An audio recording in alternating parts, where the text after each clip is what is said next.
And it's leg day again. We're starting with calves today. This is one thing that I do quite often. When I feel a little bit anxious about the session or I feel like procrastinating, I try to choose a movement that is quite small. It's not really taxing for the CNS. I don't need to prepare much for it. Something like calves or adductors. It's great to kind of initiate and get into the session a bit quicker. You don't have to like motivate yourself to start the session. It's just a small movement. And it's a lot easier to kind of break that procrastination pattern and just get into it. We're doing 3 sets here of 50 reps. So but rep range as high as possible. To accumulate as much volume as possible. And that's the way that I work my calves. That's the way that I get my clients to work their calves. And to be honest with you, it's been proved to be the most effective way. You can do a lower rep range for like a much heavier weight, but first of all, you need the connection on the calves. You need to be able to have enough dorsiflexion and plantar flexion to actually get the full range of motion with a substantial amount of weight. And on top of that, it's going to be more taxing. And also, is it really going to be more effective? Just really depends on the predominant type of fiber that you have in that muscle. And we know that in this case, you're on your feet all day.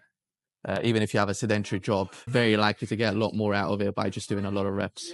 Enough talking, let's go for it. Another thing that I do here is locking out my knees. So I'm actually not keeping my knees soft. I'm locking them out completely. This allows me to get even more of an active stretch at the bottom. Well, at the top in this case. This means that I'm getting the muscle really lengthened, especially since the hips are in flexion as well. It's a lot more painful. You find yourself being a lot weaker, but it's definitely more effective. At least if you really want to target the gastrocnemius. We know that the more you bend the knee, the more you're going to get the soleus, which is important for the look, for sure. But it can be worked separately. Oh,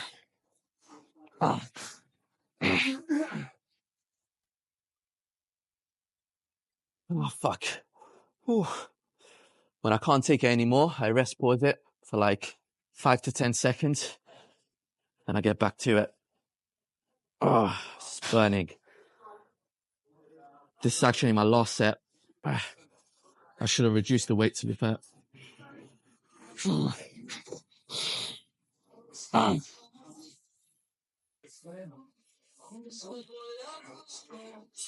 fuck. Oh. That's fine.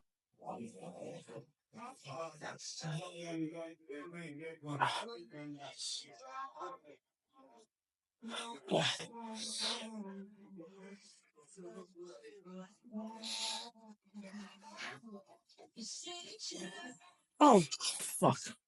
Oh. So second exercise, well, first real exercise. First compound movement of the day and biggest one is RDLs. I haven't been prioritizing this movement recently, and to be honest with you, I just really missed it. So I wanted to put it first just for today.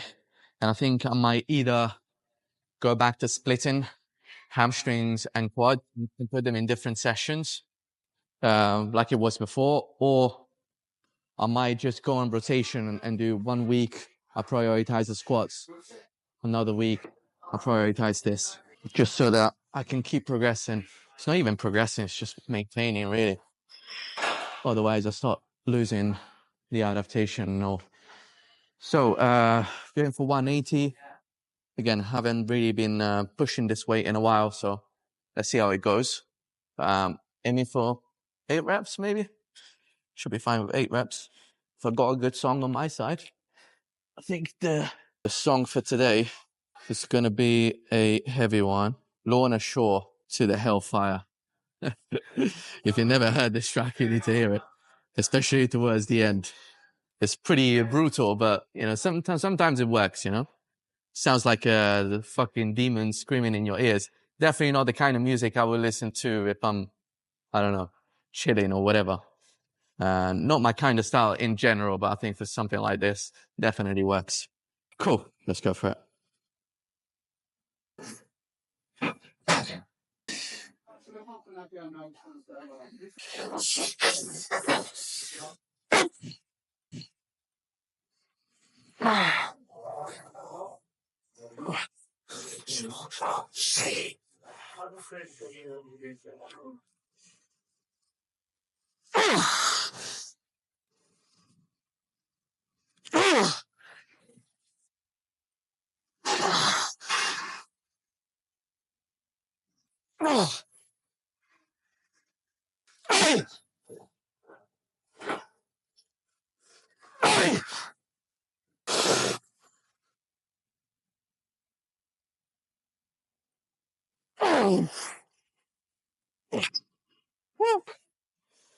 Fuck.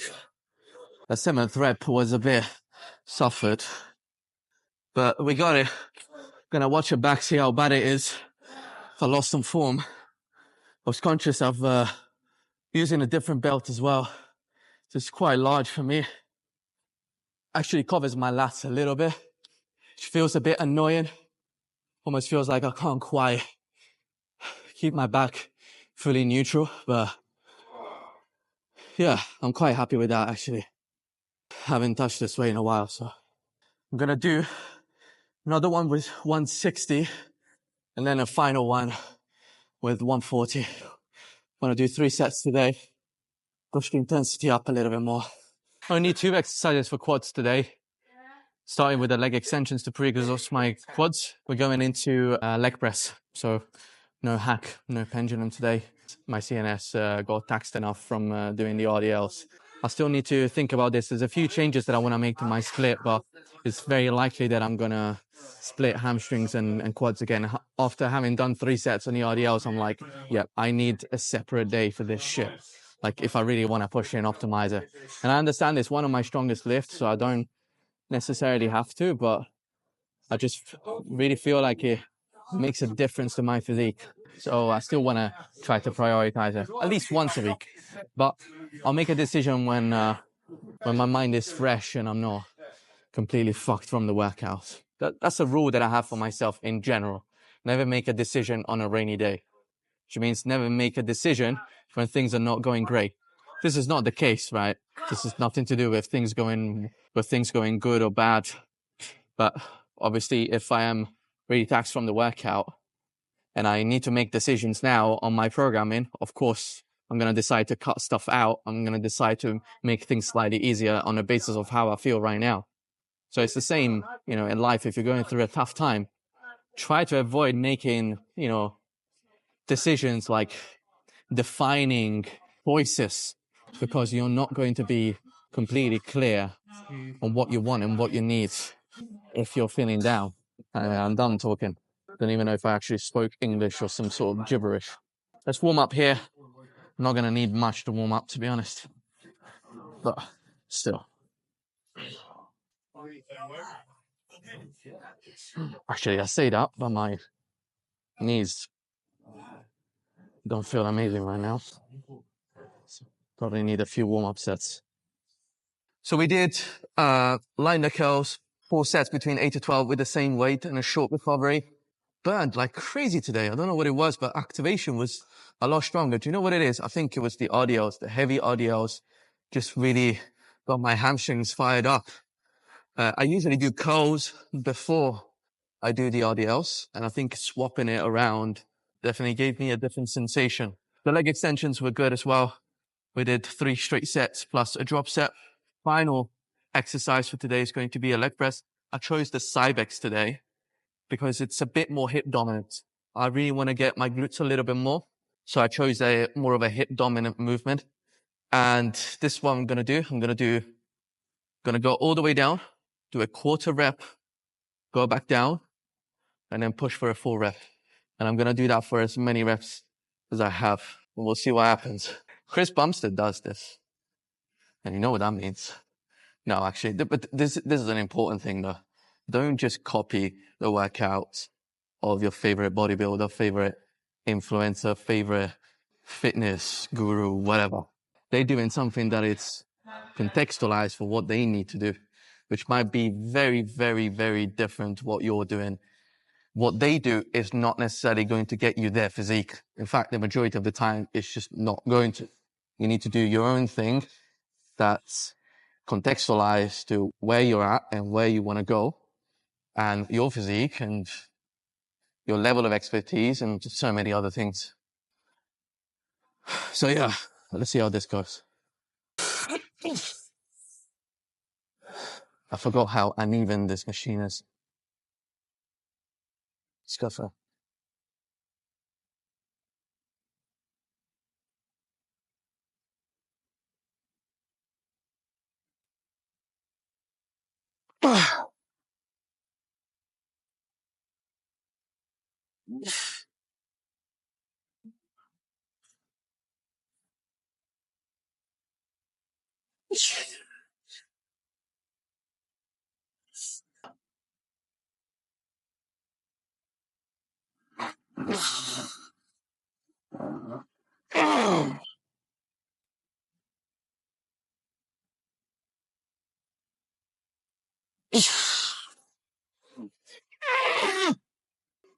Oh fuck!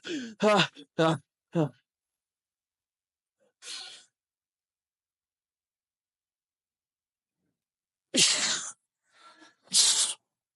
Ah, fuck! One more. Fuck! Ah, ah, ah, ah.